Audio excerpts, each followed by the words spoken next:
Biribirioni, eneo bunge la Limuru katika kaunti ya Kiambu, wamekumbwa na huzuni baada ya mtu mmoja kufariki dunia kwenye mkasa wa moto ulioteketeza takriban jumba la vyumba vitano.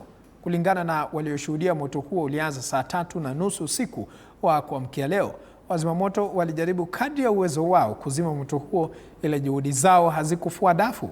Wakazi sasa wametoa wito kwa asasi husika kufanya uchunguzi ili kubaini kiini cha moto huo.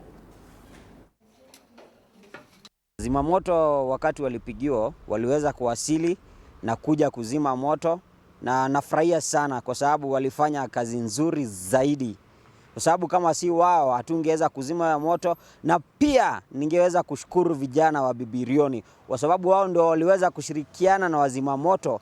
Ingelikuwa si wao, hiyo moto haingekuwa ikizimwa. Nashukuru sana. Kitu ambacho ningependa serikali iweze kufanya, kwa sababu ilikuja wakati wa usiku na ikachukua ule mwili, ningependa serikali iweze kufanya uchunguzi zaidi mwafaka ili tuweze kujua chanzo cha huu moto ni nini na sababu ya huo moto kuanza ilikuwa ni nini.